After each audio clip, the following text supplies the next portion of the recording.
সঠিক রোজা হওয়ার জন্য 6টা কাজ করতে হবে। এক নম্বর হলো সঠিক রোজা হওয়ার জন্য জবানকে হেফাজত করতে হবে। জবান দ্বারা মিথ্যা গীবত করা যাবে না।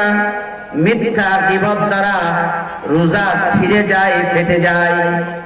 এই জন্য রোজাকালীন কখনো গীবত করা যাবে না, মানুষের দুশ্চর্চা করা যাবে না। এমনি ভাবে রোজা থাকাকালীন মিথ্যা বলা যাবে না। 2 নম্বর হলো চক্ষুকে হেফাজত করতে হবে।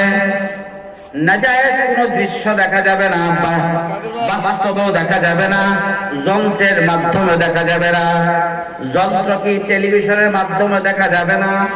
যেই দৃশ্যটা এমনি দেখা না যায়, ওই দৃশ্যটা যন্ত্রের মাধ্যমে দেখা না যায়, মোবাইলের মধ্যে দেখা না যায়। রোজা থাকি বিভিন্ন নাচ গান দেখি, গান শুনি, এমনি ভাবে নাটক দেখি, এমনি ভাবে সিনেমা দেখি, মোবাইলের মধ্যে দেখি, টেলিভিশনের মধ্যে দেখি, চোখ হেফাজত হচ্ছে না।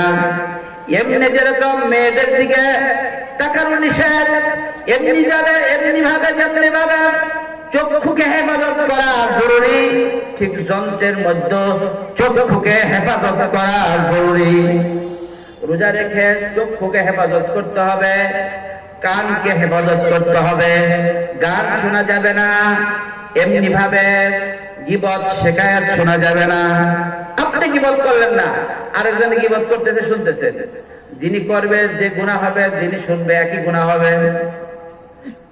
একজন মানুষের সাথে কথা বলতে গেলে অল্প সময়ই খালি একটু ভালো কথা হয়, তারপরে গীবত চর্চা শুরু হয়ে যায়। অমুকে এমন ছিল, অমুকে বলছিল, অমুকের দোষ এরকম, অমুকের দোষ এরকম। এই জন্য রমজানুল মুবারকে রোজা রেখে গীবত শ্রবণ করা যাবে না, মিথ্যা বলা যাবে না। কান হেফাজত করতে হবে, চক্ষু হেফাজত করতে হবে, অন্যান্য অঙ্গ প্রত্যঙ্গকে হেফাজত করতে হবে। এমনি ভাবে অতি ভোজন করা যাবে না। অতি ভোজন কে বা কারা মাসআলাটা বের করছে, রমজান মাসে যত খাও হিসাব নাই। একটা হলো কোন কোরআন হাদিসে নেই এগুলো কথা। অতি ভোজন নিষেধ। অতি ভোজন করলে ভোজনের দ্বারা আমাদের যে রিপু শক্তি আছে, এই রিপু শক্তির শক্তি বাড়তে থাকে, প্রলব্ধ হতে থাকে গুনার কাজে। রিপু শক্তিকে দমানোর জন্য আল্লাহ সুবহানাহু ওয়া তাআলা আমাদেরকে এই অনুশীলন দিয়েছেন, এই চর্চা দিয়েছেন। আর আমরা মাত্র একবেলা খাই না, দুপুরে খাই না। প্রভাতে যে 10 টাকার তরকারি দেখাই, ইফতারিতে খাই একবেলা, আবার তারাবির নামাজ পড়ে খাই। সেখানে কত পুষ্টি সমৃদ্ধ খাবার, বুট, এমনি ভাবে ঘি, দুধ, পুষ্টি সমৃদ্ধ যত আছে। অন্য 11 মাসে দানা খাইছি, এই মাসে খাই খেজুর সহ, কিশমিশ সহ পুষ্টি সমৃদ্ধ খাবার আমরা খেতে থাকি।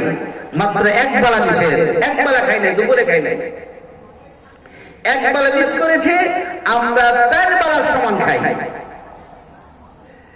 অতি ভোজন ঠিক নয়। এই পরিমাণ খেতে হবে যাতে শরীর দুর্বল না হয়। দেখবেন ওই রোজা দ্বারা উপকার আসবে, রিপু শক্তি দমন হবে, ক্ষুধার তাড়না বুঝে যাবে। আল্লাহ সুবহানাহু ওয়া তাআলা ক্ষুধার যাতনা বুঝার জন্য দিয়েছে রোজা, যাতে তুমি ক্ষুধার্ত ব্যক্তিদের প্রতি সহনশীল হও। ও রাষ্ট্রপ্রধান, ও নেতা, তুমি দেখো, রোজা রেখে দেখো ক্ষুধার যাতনা কত কঠিন। একজন দরিদ্র ব্যক্তি ক্ষুধার তাড়নায় সে কত কষ্ট করে। এই প্রেসিডেন্ট যখন দেখবে, প্রধানমন্ত্রী যখন দেখবে, এমপি সাহেব যখন বুঝবে ক্ষুধার যাতনা আসলে আছে, তখন জনগণের প্রতি সহনশীল হবে সে। এই জন্য অতি ভোজন না করা চাই। অতি ভোজন করলে যে রোজা হবে এমনটি না। আমি বলছি যে রোজা দ্বারা তাকওয়া আসবে, যে রোজা দ্বারা আমার আপনার উপকার আসবে, সেই রোজার জন্য অতি ভোজন না করা চাই। 6 নম্বর হলো রোজা রেখে এই ভয় করা যে আল্লাহ তাআলা কবুল করবে কি করবে না, এই ভয় রাখা এবং আশাও রাখা যে এই রোজা এবং সিয়াম এবং কিয়ামের মাধ্যমে আমি আল্লাহর সন্তুষ্টি অর্জন করতে পারবো, বেহেশতে যেতে পারবো, এই আশাও রাখা, আবার ভয় রাখা যে এটা আমার কবুল হয় কি হয় না। তাহলে 6টা বিষয় বলছি আমি। জবান হেফাজত করতে হবে, চক্ষুকে হেফাজত করতে হবে, কর্ণকে হেফাজত করতে হবে, অঙ্গ প্রত্যঙ্গকে হেফাজত করতে হবে, অতি বুঝন না করা যায় এবং আল্লাহর প্রতি ভয় রাখা চাই এবং আশাও রাখা চাই। এই 6 গুণে গুণান্বিত যারা নাকি রোজা রাখবে তাদের রোজা হবে ফার্স্ট ক্লাস রোজা, শ্রেষ্ঠতম রোজা। এই রোজার দ্বারা তাকওয়া অর্জিত হবে, এই রোজার দ্বারা আল্লাহর বন্ধুত্ব হওয়া যাবে, বন্ধু হওয়া যাবে।